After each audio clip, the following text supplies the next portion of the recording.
Hello दोस्त, नमस्कार। Steam boiler technical friend में आपका स्वागत है। आज का सब्जेक्ट है अपने बॉयलर को, स्टीम बॉयलर को उचित प्रेशर पर ही चलाएं।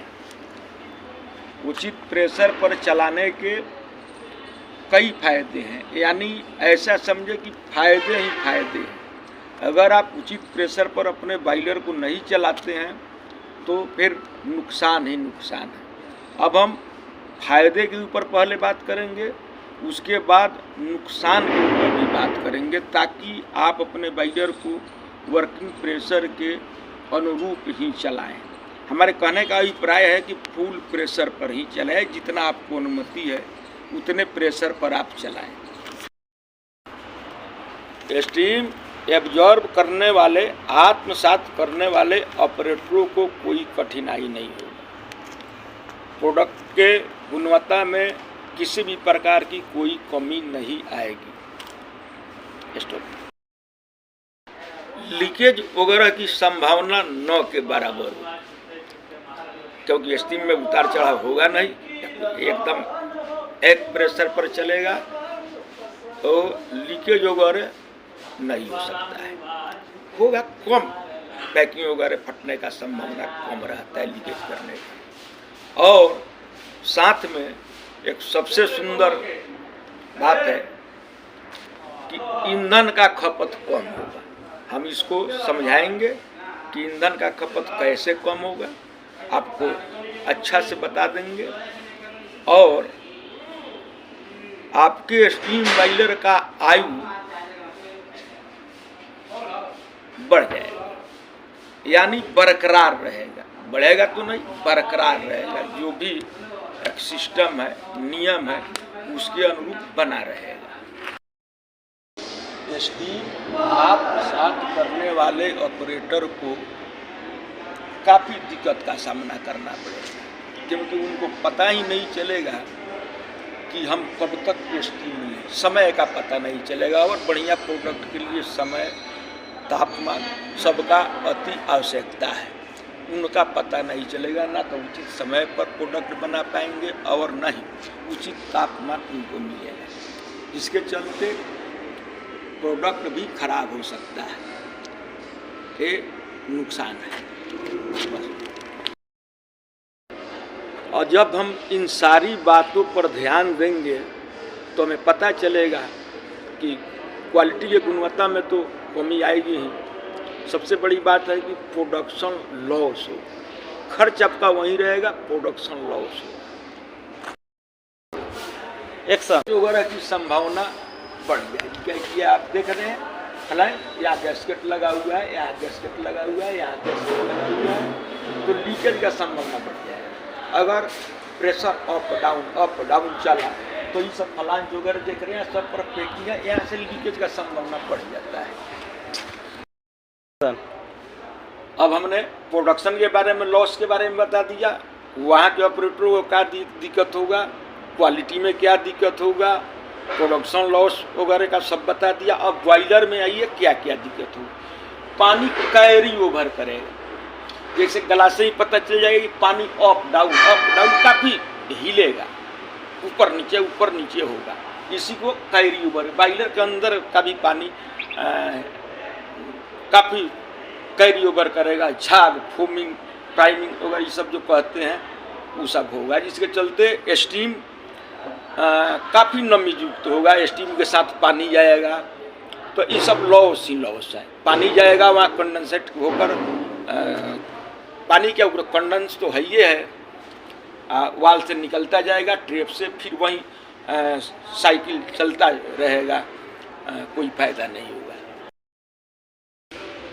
आप यूँ समझे कि ईंधन एक बहुमूल्य वस्तु है, इसे बचाना हमारा परम कर्तव्य है। हमारा फोकस ईंधन बचाने के ऊपर ज़्यादा होना चाहिए, क्योंकि हमें नहीं कह रहे हैं कि बचा तो सकते नहीं, ज़रूरत से ज़्यादा खर्च नहीं होना चाहिए। जो ज़रूरत है उतना ही खर्च होना चाहिए। इस पर ध्यान हमेशा बना रहे, इस बात को बिल्कुल बना के रखिए। दोस्तों, हमने फ़ायदा, कुछ फ़ायदा बताया, फ़ायदे तो बहुत हैं, कुछ फ़ायदे बताए।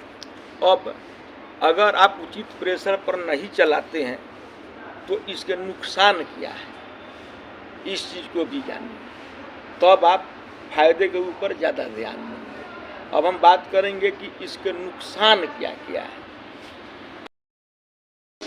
स्टीम आप साथ करने वाले ऑपरेटर को काफ़ी दिक्कत का सामना करना पड़ेगा, क्योंकि उनको पता ही नहीं चलेगा कि हम कब तक स्टीम लें, समय का पता नहीं चलेगा। और बढ़िया प्रोडक्ट के लिए समय, तापमान सबका अति आवश्यकता है, उनका पता नहीं चलेगा। ना तो उचित समय पर प्रोडक्ट बना पाएंगे और न ही उचित तापमान उनको मिलेगा, जिसके चलते प्रोडक्ट भी खराब हो सकता है।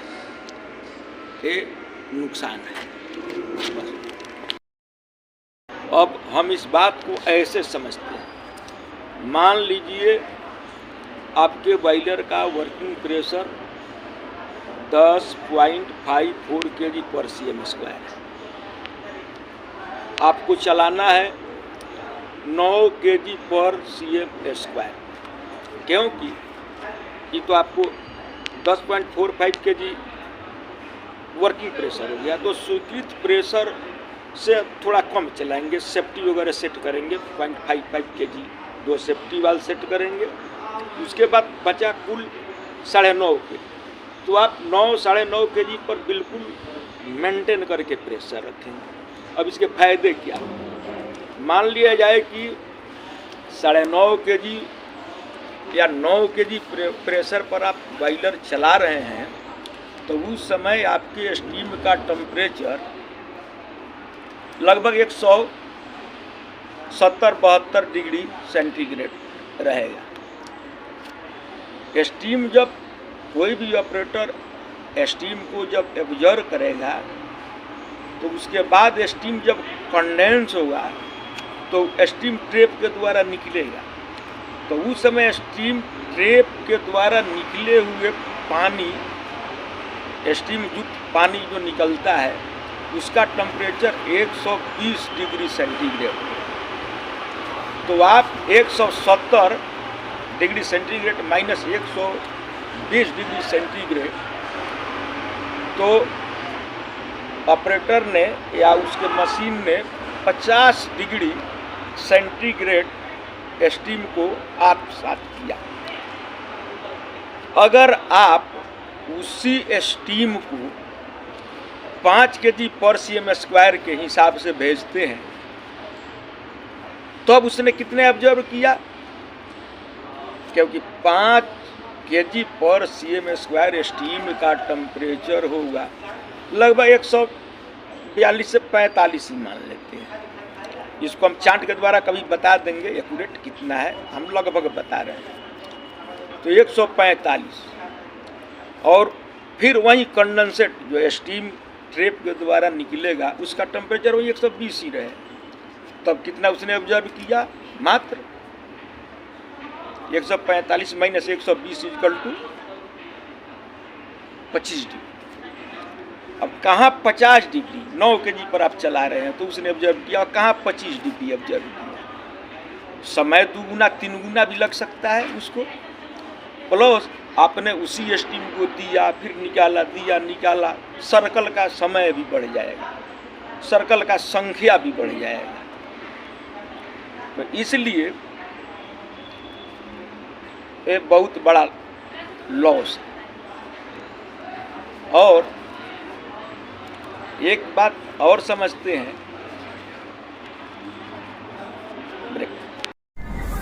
हाँ, तो एक और तरीका है समझने का।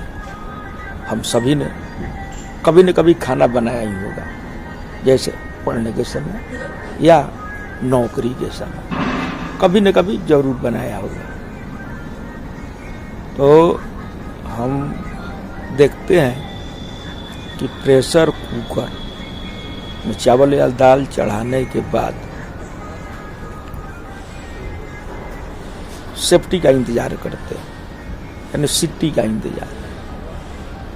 फर्स्ट सीटी मारा, आपने गौर किया होगा, बहुत शुष्क स्टीम निकलेगा।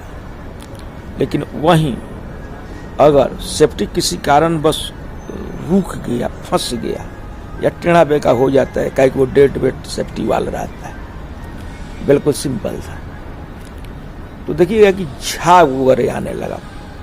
सिटी स्टीम के साथ पानी झाग वगैरह आने लगा।